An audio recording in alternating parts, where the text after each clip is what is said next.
ಕಾರ್ಯಕ್ರಮಕ್ಕೆ ಮತ್ತೆ ಸ್ವಾಗತ. ಸಾಕಷ್ಟು ಮಾಹಿತಿ ಕೊಡ್ತಾ ಇದ್ದಾರೆ ಆರ್ಯವರ್ಧನ್ ಅವರೇ. ಒಂದು ಇನ್ಸಿಡೆಂಟ್ ಏನು ಹೇಳಿದ್ರೆ, ಈ ಒಂದು ಆನ್ಲೈನ್ ಕ್ಲಾಸ್ನ ಈ ಒಂದು 24ನೇ ತಾರೀಕು ನೀವು ಮಾಡ್ತಾ ಇರೋದು. ಹಾಗಾದ್ರೆ ನಿಮ್ಮ ಒಂದು ಆನ್ಲೈನ್ ಕ್ಲಾಸ್ಗೆ ಸೇರ್ಬೇಕು ಅಂತಂದ್ರೆ ಏನ್ ಮಾಡ್ಬೇಕಾಗುತ್ತೆ? ನಾನು ಕೂಡ ನಿಮ್ಮ ಆನ್ಲೈನ್ ಕ್ಲಾಸ್ ಬರಬೇಕು ಅಂತಂದ್ರೆ ಆ ಪ್ರೊಸೀಜರ್ ಹೇಗಿರುತ್ತೆ ಅಂತ ಹೇಳಿ. ಸರ್, ಆನ್ಲೈನ್ ಕ್ಲಾಸ್ ಒಂದು ಮೊಬೈಲ್ ಇದ್ರೆ ಸಾಕು ನಿಮಗೆ. ಓಕೆ, ಒಂದು ಮೊಬೈಲ್ ಇದ್ರೆ ಸಾಕು ಆನ್ಲೈನ್ ಕ್ಲಾಸ್. ಮತ್ತೆ ನೀವು ಏನು ನಾವು ಒಂದು ಐ ಡಿ ಕೊಡ್ತೀವಿ, ಐ ಡಿಲಿ ನೀವು ಜಾಯ್ನ್ ಆಗ್ತೀರ. ನಿಮ್ಮ ಮನೇಲಿ ಕೂತ್ಕೊಂಡು ಇಡೀ ಕುಟುಂಬದವರೆಲ್ಲ ಕಲಿಬೋದು, ಒಂದು ಮನೆಯವರೆಲ್ಲರೂ ಕೂಡ ಕಲಿಬೋದು. ಇದರಲ್ಲಿ ದಶೆ ಏನಪ್ಪ ಅಂದರೆ, ನಿಮ್ಮ ಮನೇಲಿ ಎಲ್ಲ ಜಾತಕ ಇದ್ದಾವೆ. ಇವಾಗ ಸೂರ್ಯ ದಶೆ ನಡೀತೈತೆ, ಶುಕ್ರ ಭುಕ್ತಿ ನಡೆದ್ರೆ ಏನಾಗುತ್ತೆ, ಶುಕ್ರ ಏನು ಮಾಡ್ತಾನೆ ನನ್ನ ಮಕ್ಕಳಿಗೆ, ಶನಿ ಭುಕ್ತಿ ನಡೆದ್ರೇನು, ಸೂರ್ಯ ದಶೆ ಶನಿ ಭುಕ್ತಿ ನಡೆದ್ರೇನು, ಇವಾಗ ಶುಕ್ರ ದಶೆಯಲ್ಲಿ ಶನಿ ಭುಕ್ತಿ ನಡೆದ್ರೆ ಏನಾಗುತ್ತೆ, ಚಂದ್ರ ಭುಕ್ತಿ ನಡೆದ್ರೆ ಏನಾಗುತ್ತೆ, ರಾಹು ಭುಕ್ತಿ ನಡೆದಾಗ ಏನಾಗುತ್ತೆ, ಕುಜ ಭುಕ್ತಿ. ಎಷ್ಟೋ ಜನ ಮದುವೆ ಆಗುತ್ತೆ ಮದುವೆ ಅಂತ ಕೇಳ್ತಾರೆ. ಈ ಭುಕ್ತಿ ಕಾಂಬಿನೇಷನ್ ಮದುವೆ ಮಾಡ್ಕೊಳ್ಳೋದು ಇಂಪಾರ್ಟೆಂಟ್ ಆಗುತ್ತೆ. ಬಹಳ ವಿಷಯ ಈ ಭುಕ್ತಿ ಕ್ಲಾಸಲ್ಲಿ ಮದುವೆ ಇಂಪಾರ್ಟೆಂಟ್. ಎಷ್ಟೋ ಜನ ನಮ್ಮ ಮನೆ ಕಟ್ತೀನಿ ಅಂತ ಕೇಳೋರು ಇದ್ದಾರೆ. ಈ ಕಾಂಬಿನೇಷನ್ ನೋಡ್ಬಿಟ್ರೆ ತುಂಬಾ ಚೆನ್ನಾಗಿ. ಎಷ್ಟೋ ಜನಕ್ಕೆ ಇದನ್ನ ಕಲ್ತ್ಕೊಬಿಟ್ರೆ ನನ್ನ ಯಾವ ವರ್ಷ ಕೆಲಸ ಸೇರ್ತಾನೆ, ಯಾವ ವರ್ಷ ಮನೆ ಕಟ್ತಾನೆ, ಯಾವ ವರ್ಷ ಮಕ್ಳು ಹುಟ್ಟುತ್ತೆ, ಇದೆಲ್ಲನೂ ಮುಂಚೆಲ್ಲ ಪ್ರಿಡಿಕ್ಷನ್ ಮಾಡಿ ಇಟ್ಕೋಬಹುದು. ಏನು ನಿಮಗೆ ದುಃಖನೂ ಕೂಡ ಮುಂಚೆಲ್ಲ ಪ್ರಿಡಿಕ್ಷನ್ ಮಾಡಿ ಇಟ್ಕೋಬಹುದು. ಕಷ್ಟ ಸುಖ ಒಂದೇ ಅಲ್ಲ. ನೀವು ಹುಟ್ಟಿದ ತಕ್ಷಣ ನಿಮಗೆ ದೇವರು ಎಲ್ಲ ನಿಮ್ಮ ಅಕೌಂಟ್ಗೆ ಹಾಕಿದ್ದಾನೆ. A to Z. ನಿಮ್ಮ ಕಟ್ಕಿನ ಹೆಂಡತಿ, ಹುಟ್ಟೋ ಮಕ್ಕಳು, ನಿಂಗೆ ಬರೋ ಪ್ರಚನೆಗಳು, ನಿಂಗೆ ಬರೋ ತೊಂದರೆಗಳು, ಬರೋ ಅನಾಥಗಳು, ಕಾಯಿಲೆಗಳು, ನಿನಗೆ ಕೂದಲು ಉದ್ರೋದು, ಕಣ್ಣು ಕಾಣದಲ್ಲಿರೋದು, ಹಲ್ಲು ಕೇಳಿಸ್ಕೊಳೋದು ಎಲ್ಲ ಬರೆದಿದ್ದಾನೆ. ಇದೆಲ್ಲ ಈ ಬುಕ್ತಿಲಿ ನಡೀತಾ ಹೋಗುತ್ತೆ. ನೀವೇನು ಒಂದು ಸ್ಲಾಗ್ ಇದ್ದಂಗೆ ಸರ್. ನೀವು ಒಂದು 10 ಕೋಟಿ ಕಟ್ಟೋರ್ಗು ನಿಮ್ಗೆ ಟ್ಯಾಕ್ಸ್ ಇಲ್ಲ. 15 ಕೋಟಿ ದುಡಿದ್ರೆ ನಿಮ್ಗೆ 35% ಟ್ಯಾಕ್ಸ್. ನೀವು ಅದೇ ಕೋಟಿ ನೀವು ದುಡಿತಾ ಹೋದರೆ ನೀವು 40% ಟ್ಯಾಕ್ಸ್. ಬಹಳ ವಿಶೇಷ. ಎಲ್ಲದೂ ನೀವು GST ಕಟ್ಟಬೇಕು, ಟ್ಯಾಕ್ಸ್ ಕಟ್ಟಬೇಕು. ಕೊನೆಗೆ ನೀವು ಅಪ್ಪರ ದುಡಿದಿರಾ, ನೀವು ಇನ್ಕಮ್ ಕಟ್ಟಿಲ್ಲ ಅಂತ ನಿಮ್ಮನ್ನೇ ತಂದು ಒಳಗಡೆ ಹಾಕ್ಬಿಡ್ತಾರೆ.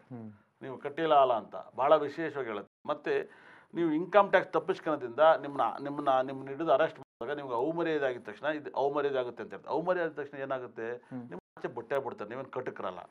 ನೀವು ಆ ನೋವಿಂದ ನಿಮ್ಗೆ ಏನಾಗುತ್ತೆ ಅಂದರೆ ಶುಗರು, BP, ಹಾರ್ಟ್ ಅಟ್ಯಾಕ್ ಎಲ್ಲ ಸತ್ತೋಗುತ್ತೆ.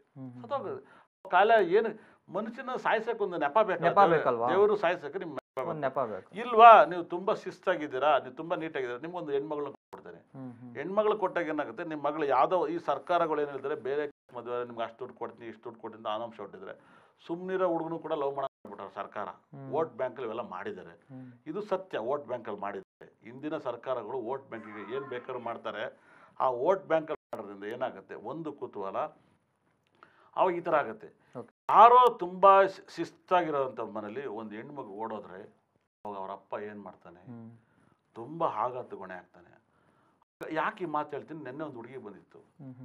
ಎಂಗೇಜ್ಮೆಂಟ್ ಆದ್ಮೇಲೆ ಬಿಟ್ಟಾನಂತೆ. ಅದು ಹುಡುಗಿ ಏನು ಪ್ರಶ್ನೆ ಏನು ಗೊತ್ತಾ, ಏನು ಕಮ್ಮ ಬಿಟ್ಟ ಅಂತ ನಾನು ಕೇಳಿದ್ರೆ, ನೀನು ಎಲ್ಲದಕ್ಕೂ ನಿಮ್ಮ ಅಮ್ಮನ ಕರ್ಕ ಓಡಾಡ್ತೀಯಾ, ನೀನು ಒಬ್ಬಳೇ ಎಲ್ಲೂ ಓಡಾಡಲ್ಲ, ನನಗೆ ಅಷ್ಟು ಇಷ್ಟ ಇಲ್ಲ ಅನ್ನಂತೆ. ಎಲ್ಲದಕ್ಕೂ ನಿಮ್ಮ ಅಮ್ಮ ಬರೋದು ನನಗೆ ಬೋಲ್ಡ್ ಆಗಿರ್ಬೇಕು, ನಿನ್ಗೆ ಅದು ಬೇಡ, ಧೈರ್ಯ ಆಗಿರ್ಬೇಕು. ಇಷ್ಟಕ್ಕೆ ಎಂಗೇಜ್ಮೆಂಟ್ ಆದಮೇಲೆ ಅದಕ್ಕೆ ಇಮಿಡಿಯೇಟ್ ಅವ್ರ ಅಪ್ಪನಿಗೆ ಅಟ್ಯಾಕ್ ಆಗ್ಬಿಟ್ಟೈತೆ. ಮಾತ್ರೆ ಕೊಟ್ಟು ಶಿರೋಯ್ತು ಅಂತ ಹುಡುಗಿ ಪಾಪ ಪ್ರೆಡಿಕ್ಷನ್ ನೆನ್ನೆ. ಆದ್ರಿಂದ ಯಾಕೆ ಇವ್ರು ನೋಡ್ತಾ ಇರ್ಬೋದು ಇವತ್ತು ಪ್ರೋಗ್ರಾಮು. ಯಾರೋ ಮನೆ ಒಂದು ಹುಡುಗಿನ ಸಾಕಿ ಯಾರೋ ಒಬ್ಬ ಏನಕ್ಕೂ ಬೇಡದಿರೋನಂಥ ವ್ಯಕ್ತಿ ಸಂದರ್ಭ ಬಜಾರ್ ಅವ್ರು ಕಷ್ಟಪಟ್ಟಿರೋದು ಅವರು ಎಲ್ಲದನ್ನು ಮೀರಿ ಮಿಗಿಲಾಗಿ ಒಂದು ಹುಡುಗಿನ ಹೊತ್ಕೊಂಡು ಹೋದಾಗ ಏನಾಗುತ್ತೆ, ಅವ್ರ ತಂದೆಗೆ ಹಾರ್ಟ್ ಅಟ್ಯಾಕ್ ಆಗುತ್ತೆ.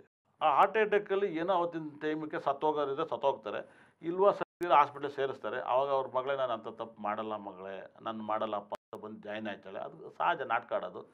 ಜಾಯ್ನ್ ಆದಮೇಲೆ ಹಂಗೆ ಕನ್ವಿನ್ಸ್ ಮಾಡೋಕ್ಕೆ ಸ್ಟಾರ್ಟ್ ಮಾಡ್ತಾಳೆ. ಕನ್ವಿನ್ಸ್ ಮಾಡಿ ನಾನು ಮದುವೆ ಆಗಲ್ಲಪ್ಪ, ನಾನು ಬೇಡ. ಆದರೆ ಅವನ್ನೇ ಇನ್ನೆಲ್ಲ ಬೇಡ, ನಾನು ಓಡೋಗಲ್ಲ, ಇನ್ನು ಓಡೋಯ್ತು ಒಂದು ಸರಿ ಆಗೋಯ್ತು, ಇನ್ನೆಲ್ಲ ಮುತ್ತು ಗಿತ್ತೆಲ್ಲ ಕೊಡಿಸ್ಕೊಂಬಂದಿದ್ದೀನಿ, ಏನು ಬಂಗಾರ ಎಲ್ಲ ನಾನು ನೋಡ್ಕೊಂಬಂದಿದ್ದೀನಿ ಅಂತ. ಏನು ಬಂಗಾರ ಎಲ್ಲ ಇದ್ದಂಗೆ ಇರ್ತವೆ, ಅವು ಓಡೋಗಲ್ಲ, ಬೇಕಾದ ಮತ್ತೆ ಕಮಿಟ್ಮೆಂಟ್ ಮಾಡ್ಕೈತಿ ಅಂತ ಹೇಳ್ತಾಳೆ. ಆದರೆ ಕನ್ಫರ್ಮ್ ಹೇಳಾಗುತ್ತೆ, ಇದನ್ನೆಲ್ಲ ಹೇಳುತ್ತೆ. ಇದನ್ನೆಲ್ಲ ನಿಮ್ಮನ್ನ ಯಾಕೆ ಈ ಮಾತನ್ನು ಹೇಳ್ತೀನಿ ಅಂದರೆ, ಆನ್ಲೈನ್ ಕ್ಲಾಸನ್ನು ನೀವು ಕಲ್ತ್ಕೊಳ್ಳೋದಕ್ಕಿಂತ ಜವಾಬ್ದಾರಿ ತಗೊಳ್ಳಿ ಅಂತ ಹೇಳ್ತೀನಿ. ಯಾಕೆಂದರೆ ಹಿಂಗೆಲ್ಲ ಆಗುತ್ತೆ ಅಂತ ಗೊತ್ತಾದಾಗ ಈ ದಶೆ ಬಂದು ನನ್ನ ಮಗಳು ಓಡೋಯ್ತು ಅಂದರೆ ಆ ದೇಶ ಮುಂಚೆ ಮಾಡ್ಬಿಡೋದು ಅಷ್ಟೇ. ಅದಕ್ಕೆ ಏನು ಬೇಕೋ ಒಂದು ಪ್ರಿಪರೇಷನ್. ಇದಕ್ಕೆಲ್ಲ ಏನಾದ್ರು ಗೊತ್ತಾ ಸರ್, ಹಿಂದೆ ಎಲ್ಲ ಏನಾಗ್ತಾ ಸಖತ್ ಫ್ರಾಡ್ ಮಾಡಿದ್ದಾರೆ ಜ್ಯೋತಿಷ್ಯದಲ್ಲಿ. ಎಲ್ಲದಕ್ಕೂ ಹೋಮಗಳು ಪೂಜೆಗಳು ಅಂತ. ಯಾವ ಗ್ರಹಗಳು ದೊಡ್ಡಪ್ಪ ಚಿಕ್ಕಪ್ಪನ ಮಕ್ಕಳಲ್ಲ ಸರ್, ಭಾಳ ವಿಷಯ. ಯಾಕಂದರೆ ಸರ್ ನಾನು ಹೇಳ್ತಿದ್ದೆನಲ್ಲ, ನಾನು ದೇವೇಗೌಡರು ಜಾತಕನ ಯಡಿಯೂರಪ್ಪನ ಜಾತಕನ ಅದಕ್ಕೆ ಮೇಲೆ ಇನ್ಯಾರ್ದು ನಾವು ನೋಡೋಕ್ಕೆ ಸಾಧ್ಯನೇ ಇರಲ್ಲ. ಇದನ್ನು ನೀವೇನು ಇದೇ ವಿನಯ ಜಾತಕ ನಾನು ನೋಡಿ ಪ್ರೆಡಿಕ್ಷನ್ ಮಾಡಿದ್ದೀನಿ. ಇದು ನೀವು ಇಷ್ಟೊಂದು ದೊಡ್ಡ ಜ್ಯೋತಿಷ್ಯರು ಭಾಳ ವಿಶೇಷವಾಗಿ ಇನ್ನು ಎಲ್ಲ ನನ್ನನ್ನು ಅಟ್ಯಾಕ್ ಮಾಡೋಂಥ ಒಬ್ಬ ಶತ್ರುಗೆ ಜಾತಕ ನಾನು ಪ್ರೆಡಿಕ್ಷನ್ ಮಾಡಿ ಇವನು ಇದೇ ತಿಂಗಳ ಜೈಲಿಗೆ ಹೋಗ್ತಾನೆ ಅಂತ ಪ್ರೆಡಿಕ್ಷನ್ ಮಾಡಿದ್ದೀನಿ. ಇದೇ ನನ್ನನ್ನು ಅಟ್ಯಾಕ್ ಮಾಡಿಸರು, ಇಂಡೈರೆಕ್ಟ್ ಅಟ್ಯಾಕ್ ಮಾಡ್ತಿರೋ. ಇದು ನಾನು 4 ವರ್ಷ ಮುಂಚೆ ಹೇಳಿದ್ದೀನಿ ನನ್ನ ಜಾತಕದಲ್ಲಿ ಬೆಲ್ಲ ನಡೀತೇವೆ ಅಂತ. ಯಾಕೆ ಹೇಳ್ತಿದ್ದೀನಿ, ನೀವು ದೇವೇಗೌಡರ ಜಾತಕನ ನಾನು ನೋಡಿದಾಗ ಮುಂದಿನ ವರ್ಷ ಆಫೀಸ್ 380 ನಾನೇ 380 ಎಲ್ಲ ಆದಾಗ ನಾನು ದೇವೇಗೌಡರು ನೀವು ಕಾಂಗ್ರೆಸ್ ಜೊತೆ ಹೋಗಿ BJP ಜೊತೆ ಹೋಗಿ ನಿಮ್ಮ ಸಮ್ಮಿಶ್ರ ಸರ್ಕಾರ ಬಂದು ಅವ್ರು ಉಲ್ಟಾ ಹೋದ್ರು, ಪಕ್ಷ ಬಿದ್ದೋಯ್ತು ಸರ್ಕಾರ. ಕೊನೆ ನೊಂದ್ಕೊಂಡ್ರು. ನಾನು ಚುಟ್ಕಾಗಿ ಹೇಳಿದ್ದೆ, ಮಾತು ಮಾಡಲ್ಲ. ಇದೇ ಯಡಿಯೂರಪ್ಪವ್ರಿಗೆ ನಾನು ಇಡೀ TV ಬಂದಾಗ ಎಲ್ಲ ಹೇಳ್ತಿದ್ದೆ. ಅವ್ರ ಮನೆ ಕರೆದಾಗಲೂ ನಾನು ಹೇಳ್ತೀನಿ, 4 ವರ್ಷ ಕಳೆದು ನೀವು CM ಆಯ್ತಾರೆ ನಂಜನಗೂಡಿಗೆ ಹೋಗಿ ಸ್ವಾಮಿ, ನಿಮ್ಮ ಹಣ ಬರೋದಲ್ಲಿ ಬರೋದು, ಇನ್ನು 6 ತಿಂಗಳು ತುಂಬ ರಾಜಯೋಗ ಬರುತ್ತೆ ಅಂತ ಹೇಳಿದೆ. 6 ತಿಂಗಳಾದ್ಮೇಲೆ ಎಲ್ಲ ಎಲೆಕ್ಷನ್ ಗೆದ್ಕೊಬತ್ತವ್ರಲ್ಲ. ನಿಮಗೆ ಯೋಗನ ಜ್ಯೋತಿಷ್ಯ ಅಂದರೆ ನಾವು ಹೇಳ್ಬೋದು, ನಾನು ದೇವರಲ್ಲ, ನೀವು ತಿಳ್ಕೊಂಡು ಬದುಕಿ ಕೋಟ್ಯಾಧೀಶಪುರಾಗಿ, ಕೋಟ್ಯಾಧೀಶಪುರ ಕೂಡ ಕಷ್ಟವನ್ನು ಅನುಭವಿಸ್ಬೋದು.